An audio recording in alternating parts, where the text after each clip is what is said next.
সুদানের গৃহযুদ্ধ ধীরে ধীরে রূপ নিচ্ছে মানবিক বিপর্যয়ে। দেশটির দারফুর অঞ্চলের এল ফাশার শহরের প্যারামিলিটারি বাহিনীর র্যাপিড সাপোর্ট ফোর্স RSF চালাচ্ছে একের পর এক নৃশংসতা। বেঁচে ফেরা মানুষের বর্ণনায় উঠে আসছে ভয়ঙ্কর সব ঘটনা, যা শোনার মতো শক্তি কারো নেই।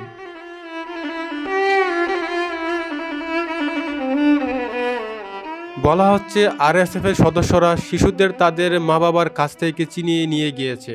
অনেকে নিহত হয়েছে, আবার অনেককে ধরে নিয়ে যাওয়া হয়েছে, যাদের আজও কোনো খোঁজ নেই। জাহরা নামের এক মায়ের চোখ আজও শুকায়নি কান্না।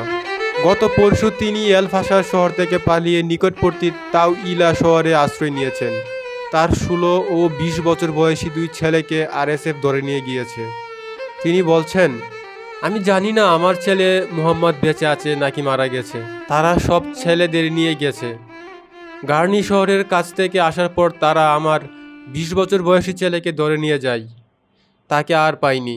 অন্যদিকে অ্যাডাম নামের আরেক বাবা বললেন আরও ভয়াবহ অভিজ্ঞতার কথা। তার চোখের সামনে 17 ও 21 বছর বয়সী 2 ছেলেকে হত্যা করেছে RSF। অভিযোগ ছিল তারা নাকি সেনাবাহিনীর হয়ে লড়ছে। অ্যাডাম বলেন, তারা আমার ছেলেদের লাঠি দিয়ে পেটায়, তারপর হত্যা করে। পরে যখন তিনি গার্নি শহরে পালান, তখনও RSF তাকে আটক করে। তার জামায় লেগে থাকা ছেলেদের রক্ত দেখে তারা অভিযোগ তুলে অ্যাডামও সেনাবাহিনীর সদস্য। ঘন্টার পর ঘন্টা জিজ্ঞাসাবাদের পর অবশেষে তাকে ছেড়ে দেওয়া হয়।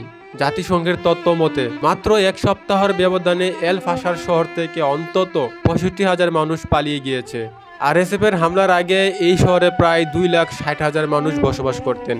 এই ভয়াবহ সহিংসতা এখনও চলছে, আর আন্তর্জাতিক সম্প্রদায় এখনও কার্যকরভাবে কোনো সমাধান দিতে পারেনি। এল ফাশারের এই রক্তাক্ত বাস্তবতা মনে করিয়ে দেয়, যুদ্ধ কখনো কোনো পক্ষের নয়, এর শিকার হয় কেবল নিরীহ মানুষ।